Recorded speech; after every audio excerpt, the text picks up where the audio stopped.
Tem alguns países que já colocaram na rotina de uma forma bem interessante. Por exemplo, o Canadá, ao invés de fazer para o adolescente um reforço só com a dupla, ele faz com a tríplice acelular, que daí fica já 10 anos protegido com o componente coqueluche também. E a gente vê isso aqui no Brasil, assim, quando os adolescentes vão para intercâmbio, e o Canadá exige que faça, daí eles vêm procurar essa vacina com o componente pertussis.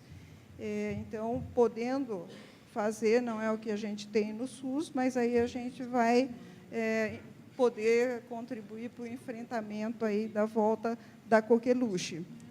Também tem uma notícia, a Marion deve saber, que o Ministério estava planejando entrar com essa tríplice acelular para a puérpera, né? Assim, ela acabou de ter o bebê, o SUS vai comprar para evitar a transmissão para o bebê, né, antes de estar imunizado completamente. Para gestantes acima para gestante de 20 também. semanas. Gestantes acima de 20 semanas. E eles prometeram para esse ano? Para esse ano, segundo semestre. Eu só não falei porque não está no papel. Eles, por enquanto, só... Mas você já está saindo na mídia, está sendo cobrado. Nas né? reuniões, eles têm falado. Bom, já é um Creio passo, que sim. né? Quero crer que sim. A tríplice viral, a Sociedade Brasileira de Imunizações também recomenda, e se não recebeu a de varicela, faz a tetraviral, que a gente tem no mercado agora, né? E a febre amarela, que tem no SUS, a varicela, que está recomendada que seja feita, a hepatite A. A hepatite A também o Ministério estava, né, prometendo que, pelo menos para as crianças, incorporaria esse ano, mas a Marion, que está na secretaria, informou que parece que está ficando para 2014. E a vacina contra o HPV, que atualmente a indicação é de 9 a 26 anos, dependendo do tipo da vacina, e a gente coloca aqui, né, que o adulto jovem deveria receber essa vacina também, que são 3 doses. E tanto o sexo feminino quanto o masculino, porque a vacina foi licenciada para os meninos também. Né? Por quê? Porque existe câncer de pênis por HPV, porque existem as lesões, e existem câncer de laringe, etc., que pode ser evitado com essa vacina.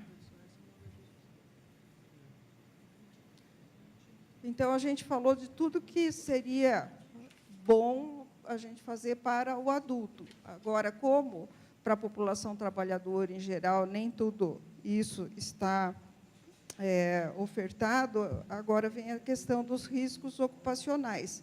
Então, os calendários que são voltados ao trabalhador, eles focam principalmente nos riscos ocupacionais específicos para cada atividade.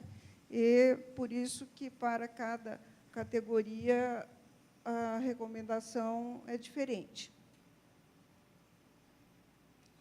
Voltando a enfatizar a questão, né, do risco específico, uma exposição particular, em alguma atividade existe mais risco, uma maior exposição para determinado fator, e o calendário foi feito, então, para cada tipo de exposição. Bom, esse daqui é aquele da SBIM, mas eu fiz também ele fracionado para não, senão ninguém vai ver e vão dormir. Mas as categorias são profissionais de saúde, quem trabalha com alimentos, bebidas, é outro grupo é militar, policial, bombeiro, outros que têm contatos com dejetos, outro grupo que é profissional que trabalha com crianças, outro grupo é profissionais que trabalham com animais, outro profissionais de sexo, outros administrativos, o viajante, que o Jaime apresentou. Existe também um calendário para o aviador, quem trabalha em aviação, para manicure e podólogo, e quem tem contato com lixo, coletadores de lixo. Então, a Sociedade Brasileira de Imunizações disponibiliza né, no site, em alguns informes por escrito também, essa recomendação oficial para essas diferentes categorias. Então, profissional de saúde, além da gente ter que ser o exemplo, né, de os cuidados com a saúde para a gente passar para os nossos pacientes ou as pessoas que a gente cuida, a gente tem que saber o calendário para informar e praticar, colocar em prática. Então, fica um pouco repetitivo, mas assim, é dos que mais tem recomendação, porque a gente está exposto também, né, ao contato com esses agentes. Então, a tríplice viral ou a tetraviral com a varicela, a gente deve estar em dia. A hepatite A, a hepatite B, o HPV também acho, mas, assim, pela nossa profissão, não teria indicação. A tetrabacteriana, né, que tem o componente coqueluche para o adulto, as vacinas da gripe, que a gente está contemplado na campanha do Ministério da Saúde, meningococo, que tiver disponível é bom, porque quando, né, uma equipe foi no pronto atendimento e tentou, né, salvar ali a vida de um paciente com meningococcemia, com meningite meningocócica, depois acaba entrando num estresse. Então, as de rotina, que o profissional deve estar em dia pelo calendário da Sociedade Brasileira de Imunizações, é esse. Para quem trabalha com alimentos, bebidas, a tríplice viral deve estar em dia. Hepatite A, né, porque ele é um manipulador de alimentos e pode causar surtos e epidemias. A tríplice bacteriana, a celular, e a vacina contra a gripe. Para quem é militar, policial ou bombeiro, a tríplice viral, hepatite A, pela exposição, né, foram priorizadas essas vacinas. Hepatite B, né, tem risco de acidentes, de infectar. A tetra ou a tríplice bacteriana com o componente pertussis, varicela, gripe e meningococo C. A gente não vai guardar, tem como consultar, mas é interessante saber as indicações e que elas estão disponíveis. O profissional que tem contato com dejetos é recomendado pela SBIM, está em dia com a tríplice viral, hepatite A, né, porque com dejetos tem contato com, pode estar exposta ao agente, hepatite B, pode ter acidentes, contaminação, a tríplice bacteriana, por causa do tétano, e agora por causa da coqueluche, e a vacina da gripe. A vacina da gripe está em todos. Quem cuida de crianças, né, babás de creche, professores, pediatras. A tríplice viral, hepatite A, se trabalha em maternal, né, tem contato, troca as fraldas, e etc., é bom estar protegido. E a tríplice bacteriana, varicela, porque quem tem contato com criança está exposto a essas doenças de criança, que de vez em quando nós temos. Então, é muito comum ter, assim, a professora do maternal que está grávida e, de repente, na salinha aparece alguém com uma doença exantemática, né? Ela fica em pânico. Então, se ela estiver protegida, vacinada, já vai evitar esse sofrimento. E quem trabalha com animais, a tríplice viral, a tríplice bacteriana, a influenza e a raiva. Tem um esquema especial para quem trabalha em laboratórios que investigam a questão de raiva, ou trabalham os veterinários, eles têm um esquema pré-exposição, porque o que a gente vê é sempre pós-exposição. Depois que foi mordido pelo cão, você tem todo aquele acompanhamento, né, para a profilaxia da raiva. Mas esse profissional que trabalha com animal ou em laboratório de investigação da raiva, ele tem um esquema pré-exposição também. profissionais do sexo, tríplice viral, hepatite A, hepatite B, HPV. Então, pela SBIM, é a única que recomenda de rotina a HPV, é esse grupo, e a vacina contra a gripe. O pessoal que trabalha na parte administrativa, né, não tem tanta exposição, ferimentos, acidentes, então, o que a SBIM recomenda é a tríplice viral e a vacina contra a gripe. Se for pensar como cidadão, assim, a gente faria todas as outras, mas se tiver que priorizar para a relação custo-benefício, essas são as indicadas. Para o viajante, o Jaime já falou que é muito importante você conhecer o perfil epidemiológico ali, né, do que adoece e morre aquela população para adequar o esquema. Mas a SBIM recomenda, né, que quase todas as vacinas para o viajante. A tríplice viral, hepatite A, hepatite B, a tríplice bacteriana, influenza, meningo C, febre amarela, e até a polio inativada. Se você vai para a África, vai trabalhar, vai ficar um tempo lá, a doença não está controlada ainda. Então, a gente pode até ter o risco, né, de em contato com o vírus da polio, e a gente não faz a vacina de vírus vivo para o adulto, porque a literatura diz que existe mais risco de fazer a polio pelo vírus da vacina em adulto. Então, aqui é a polio inativada. Para quem trabalha com aviação, a Sociedade Brasileira de Vacinas indica que esteja em dia sarampo, cachumba e rubéola, até porque, o Jaime lembrou, na Europa, na Alemanha, tem sarampo, e muitas vezes a gente, mesmo eliminando a circulação do vírus do sarampo, da rubéola, no Brasil, vem importado, né, algum turista, algum trabalhador da Alemanha, como aconteceu naquele evento esportivo, e a gente tem um caso que a gente fala não autóctone, porque não foi adquirido aqui, só que ele pode ser o pontapé inicial para ter casos autóctones, a transmissão ser aqui se a gente não tiver a cobertura vacinal adequada na nossa população. Hepatite A, né, porque também é um viajante, hepatite B, a tetrabacteriana, varicela, influenza, meningococo C e febre amarela.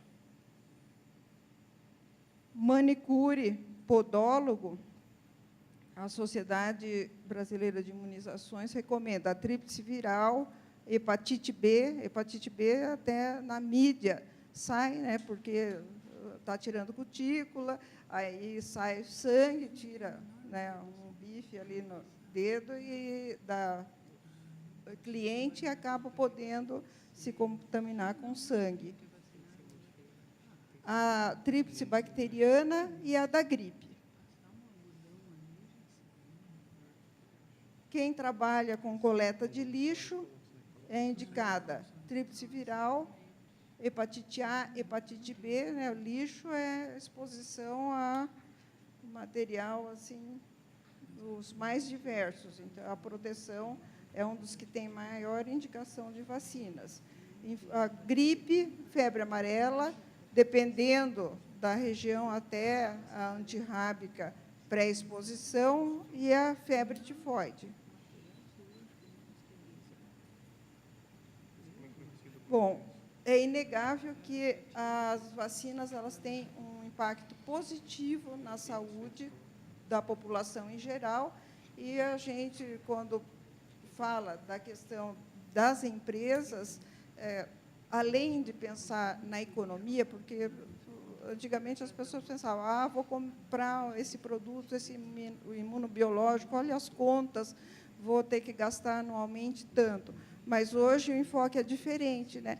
Você põe na balança quanto vai gastar e o quanto vai economizar. Até o governo faz essa conta, né? Vou colocar a vacina da hepatite A para a população. Por quê? Porque hoje o SUS gasta X para atender, fazer exames, internar os doentes com hepatite A. Se comprar a vacina, vai ser metade do que gasta com os doentes. Então, vale a pena você investir nisso. E as empresas já estão chegando a essa conclusão, que o absenteísmo, e, além de outras coisas, é importante, não só no aspecto humano, mas econômico também.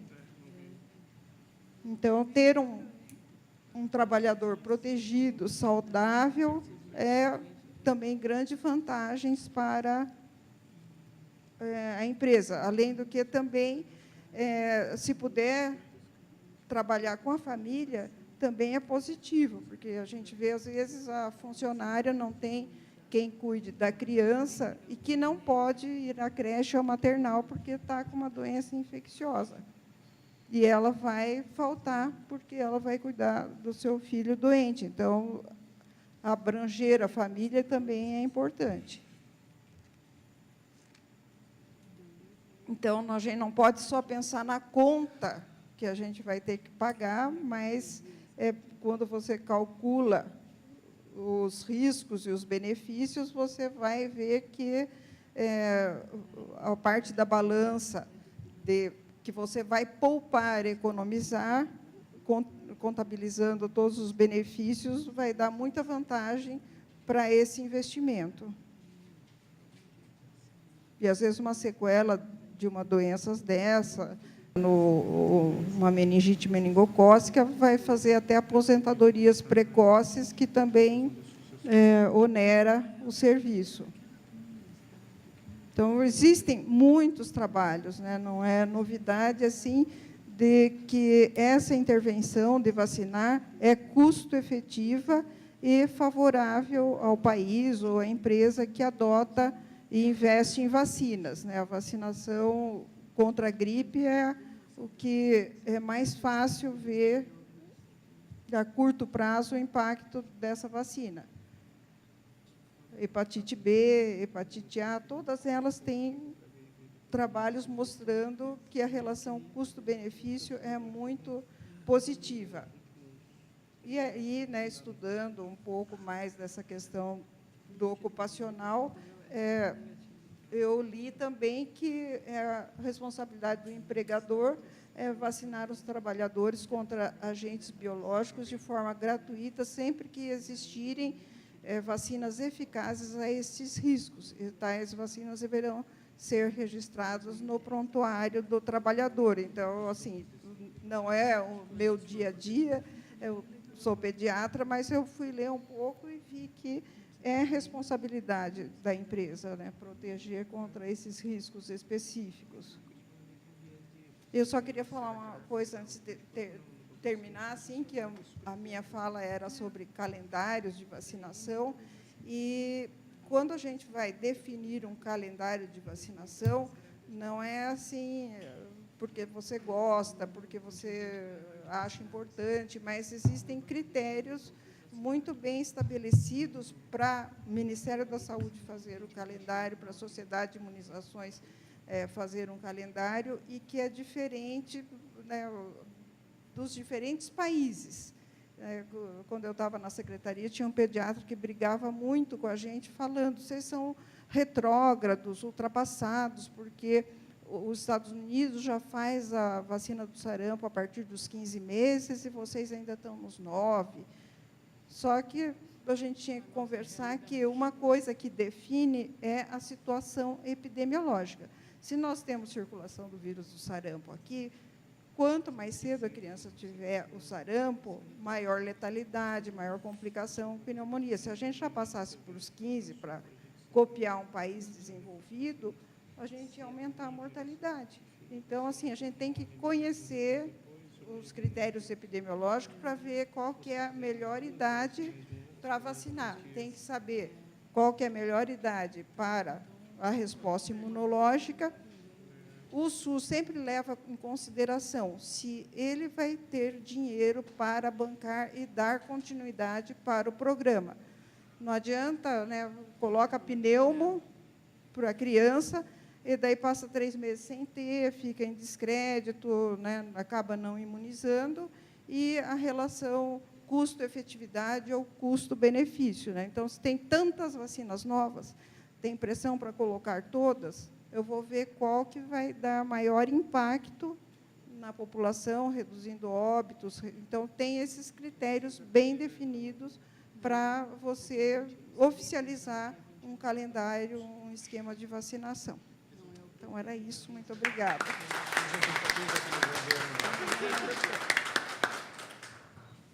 Agradecemos aí a apresentação da doutora Eliane, também foi de grande valia. Nós vamos deixar aberta agora para as perguntas, inclusive para o pessoal que está assistindo através do link, pode mandar suas perguntas que nós vamos repassar aqui aos palestrantes, certo? Então, não sei se alguém tem alguma pergunta aí que já queira fazer.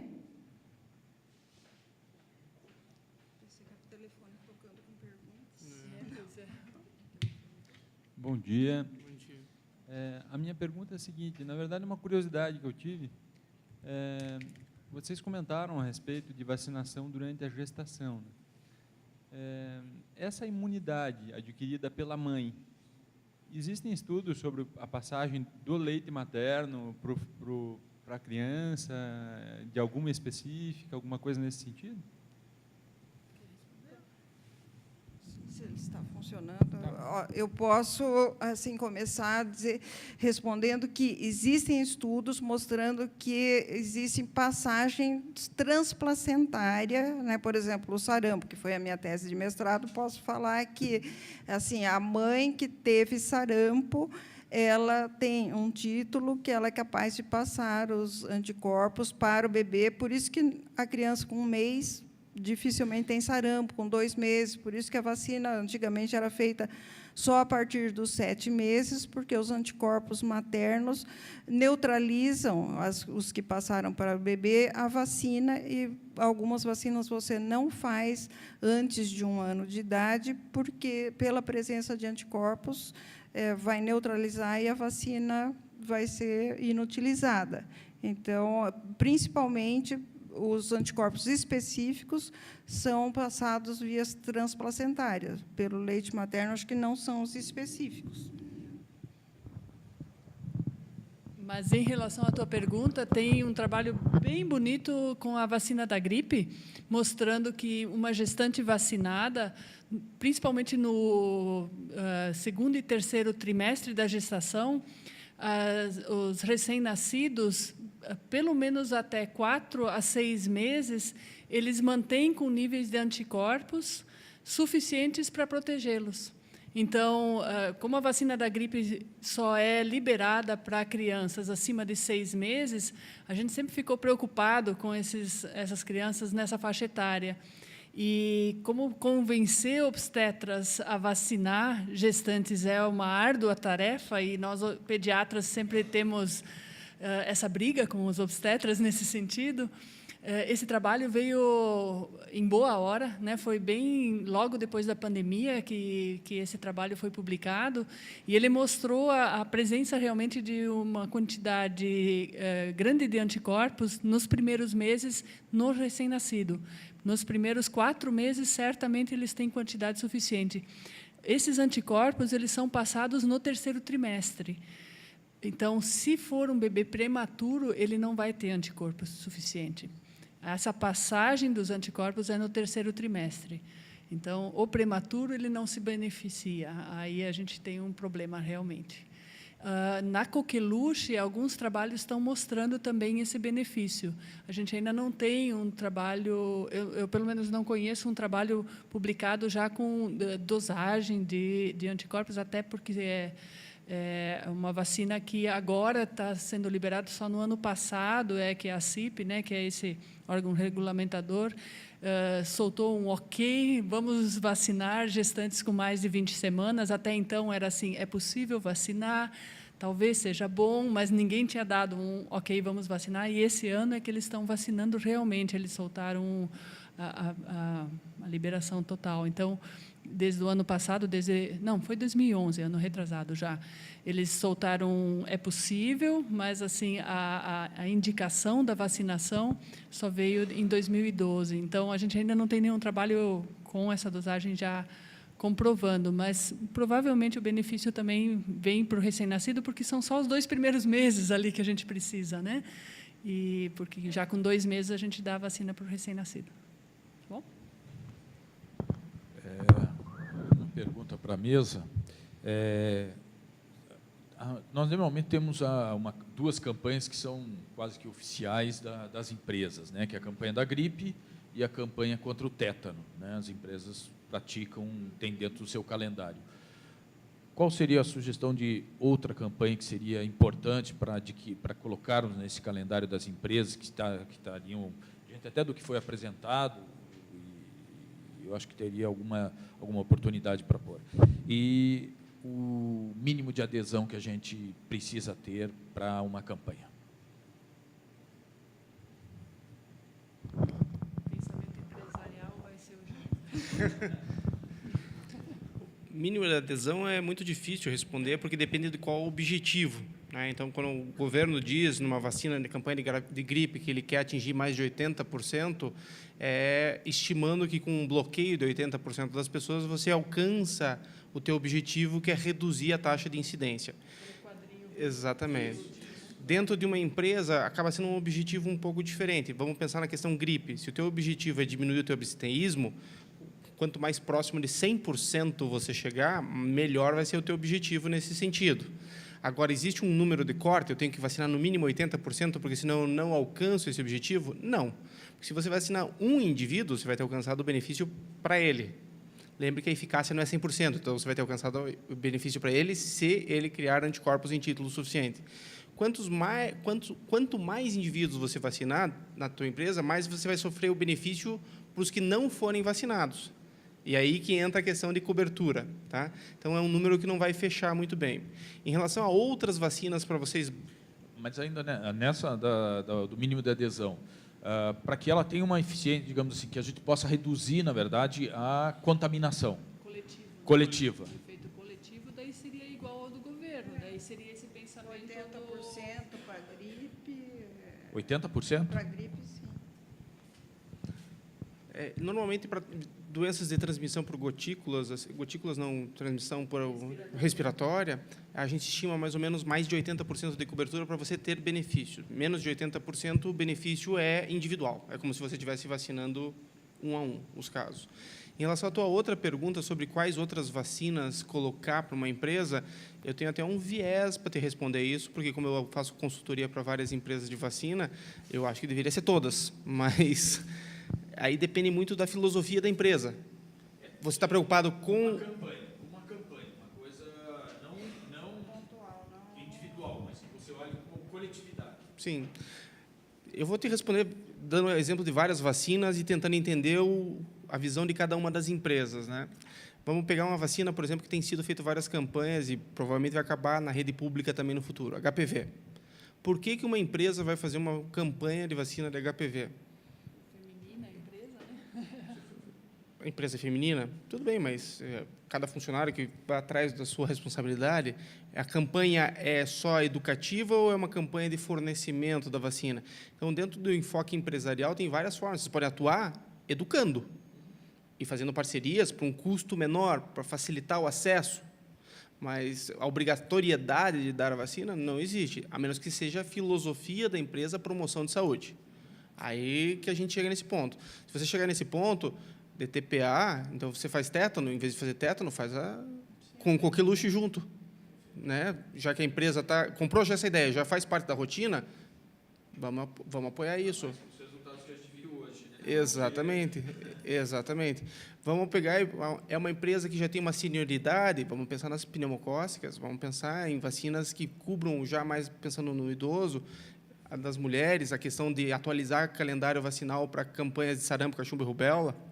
Se é uma empresa feminina, pensando quando elas forem ficar grávidas, então são vacinas a mais, só que daí entra aquele viés, não é uma questão econômica, né? Não é uma questão. Eu volto e meia quando eu vou dar aula para, às vezes me chamam para dar aula para chão de fábrica, Eu vou lá tirar dúvida do chão de fábrica sobre vacina de gripe, né? Os caras ficam assim, a empresa está me dando a vacina, que estranho isso. É a filosofia do brasileiro.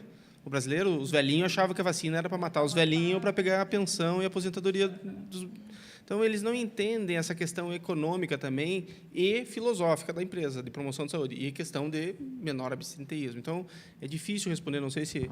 Eu acho também, por exemplo, Renault é França, MMR, né? Tem que ser tríplice viral. 15 mil, 50 mil casos. Na Europa, muito sarampo, né? Muita rubéola. Então, depende da empresa. Se tem muito viajante para a Europa, para um país onde está bombando alguma doença, essa doença tem que ser a prioridade, tem que ser a campanha daí junto. Ele tem que trabalhar junto com as vigilâncias. Esse trabalho em conjunto é muito legal.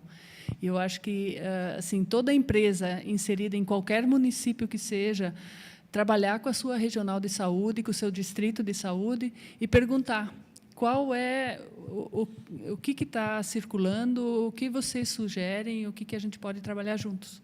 Porque aí as equipes de saúde vão junto na empresa e fazem esse trabalho em conjunto, não só quando estoura já, né? Porque a prevenção é bem legal. Eu vou complementar até a tua pergunta com algo que a gente estava discutindo ali no café, porque as empresas realmente já compraram a ideia, por exemplo, da vacina da gripe. Nós estamos às vésperas da campanha da gripe.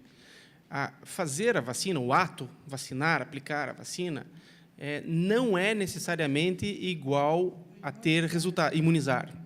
Existe toda uma sequência de que o produto tem que ter qualidade. Então, primeiro, todas as marcas terão a mesma composição. Porque sempre fica essa coisa, será que essa marca, será que aquela marca, será que essa marca, será que aquela marca?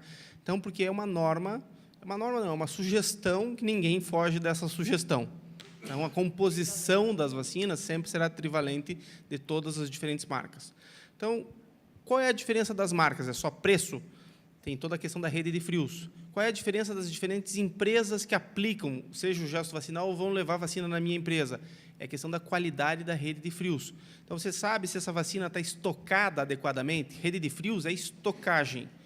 Congelou ou saiu da temperatura, perdeu a eficácia. Perdeu a eficácia, não vai fazer mal para o funcionário, tá? Mas não vai trazer o bem. O ano que vem ele não quer mais fazer, porque tomou a vacina e pegou gripe do mesmo jeito. Então, ele não vai enxergar o benefício da vacina. Então, você tem que se assegurar, quando vocês forem fazer uma compra, vamos comprar e vamos deixar dentro da empresa, porque sai mais barato, pensando economicamente. Joia. Mas, então, você tem que ter certeza, você é o médico, você é o responsável por ter comprado de um lugar decente, o transporte ter sido decente, entenda-se dentro das normas técnicas. E a estocagem ser dentro das normas técnicas. Porque, senão, é gasto desnecessário. Daí é melhor não fazer, porque você está correndo um risco. Você é o responsável técnico nesse momento por essa vacina. E se você chamar alguém para fazer a vacina na tua empresa, você tem que tentar cobrar isso. Porque não dá para pegar as vacinas, jogar no porta-mala, sair rodando pela cidade, e daí, no final do dia, eu passo lá na tua empresa e aplico as vacinas para você. Não estou dizendo que isso seja feito por aí, mas não estou dizendo que não seja. Então, estou dizendo para vocês ficarem atentos somente. Lembrei também aquela questão dos 80% de cobertura. A gente tem que lembrar que essas de transmissão respiratória também está em casa, essa transmissão respiratória. Então, não adianta você cobrir os 80% dos empregados e eles pegarem a doença em casa, dos filhos e dos parentes. Então, talvez essa cobertura só restrita aos funcionários também não vai ser o suficiente, vai ter que ser aos dependentes junto, né? Para ser efetivo. Aos coabitantes, não necessariamente aos dependentes. Bom dia, eu sou Renata, médica do trabalho. Eu queria fazer uma pergunta para a mesa e para os colegas também, se tiverem a informação. Eu tive um problema com uma empresa terceirizada em que eu solicitei o ASO, para a gente verificar se estava tudo correto, e solicitei a carteira de vacina porque eles manipulavam alimentos, né? Era a empresa que cuidava do restaurante da empresa onde eu trabalhava. E aí eles se negaram a me dar as carteirinhas e eu queria ver como é que estava a situação vacinal em relação à hepatite A. E aí eu solicitei, falei, olha, é uma exigência, é uma política da empresa, que todos que manipulem alimento tenham a imunização. E aí eles me perguntaram, tá, mas onde que está escrito isso? Em que lei que você viu isso? E eu, na verdade, eu não sei em que lei, eu não sei se existe alguma norma ou da Secretaria de Saúde, ou da Vigilância Sanitária. Então, eu queria compartilhar essa minha experiência e ver se algum colega ou se vocês têm conhecimento dessa legislação. Que eu saiba, estava discutindo com o pessoal da mesa aqui, a lei não obriga a fazer. Agora, tem um monte de coisa que você não é obrigado a fazer e que o bom senso recomenda. O problema do nosso país é que ele é um país cartorial. Se não está na lei, eu não faço. Muita coisa está na lei e a gente não faz, mas então acaba sendo um país cartorial. Eu concordo, deve ser uma política da empresa, porque a empresa que vai ter que cuidar com o seu nome, com seus clientes, né? Então, por enquanto, como não tem nenhuma lei nacional, se for política da empresa, acho que tem que valer. Tem pessoas querendo participar.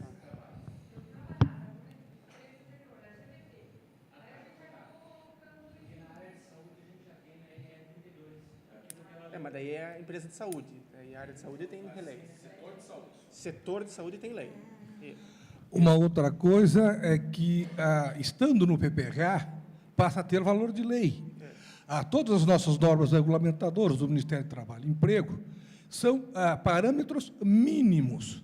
E isso vai da competência do PPRA.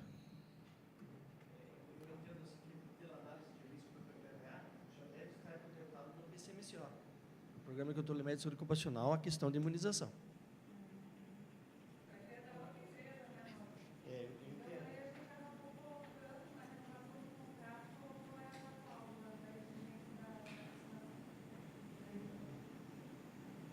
Porque eu imagino que se surgir um surto de hepatite A, aí a empresa acaba sendo legalmente responsável, né? Acaba sendo daí o caminho contrário, né? Olha, se você não exigir antes, depois você vai ser responsabilizado, né? Essa lei do depois é mais fácil de convencer. Eu tenho uma pergunta do Dr. Tiago, que está através da transmissão simultânea nos passou. Ele faz direcionada a PANT, mas aí eu vou redirecionar. Se a PANT estará formalizando um calendário vacinal atualizado para a vacinação dos trabalhadores, com orientação para os médicos do trabalho, sobre quem deve ou não ser vacinado e quais são as melhores épocas. Pergunto se a SBIM pode nos ajudar. Sim, a gente já tinha conversado ali no café que nós vamos trabalhar juntos, integrados. A Sociedade Brasileira de Imunizações agora tem a sua filial, a Regional Paraná, e, a partir desse encontro de hoje, a gente já se comprometeu a fazer esse trabalho no Paraná, integrado com essa entidade. Mais alguém quer fazer alguma pergunta?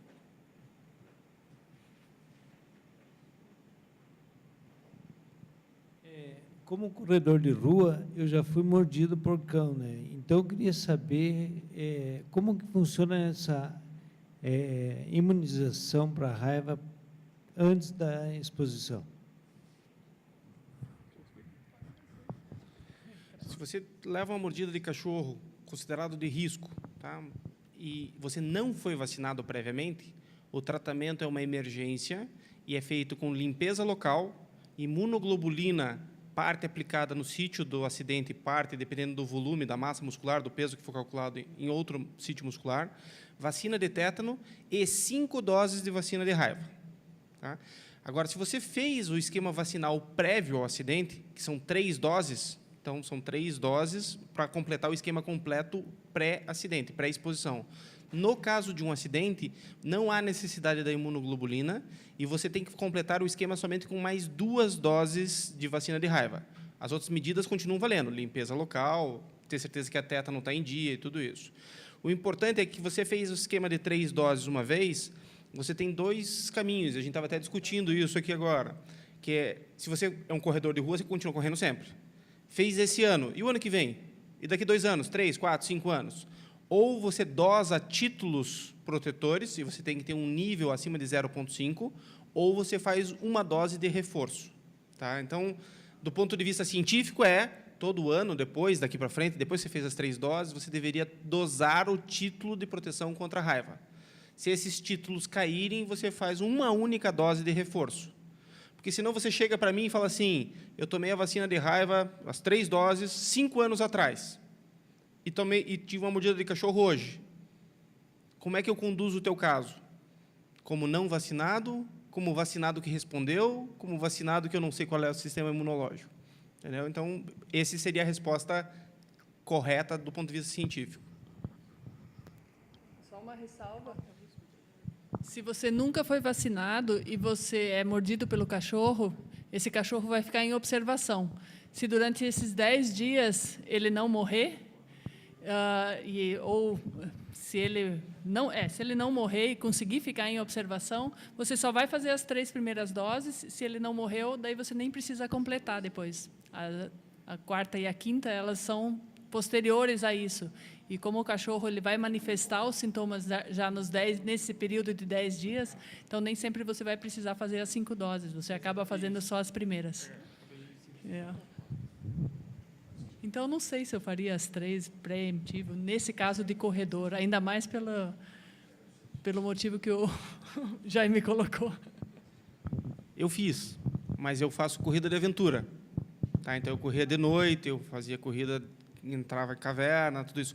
Por causa de cachorros dentro de Curitiba, eu não faria. Eu não recomendaria. Então, para a próxima maratona de Curitiba, eu vou recomendar vacina de raiva para todo mundo.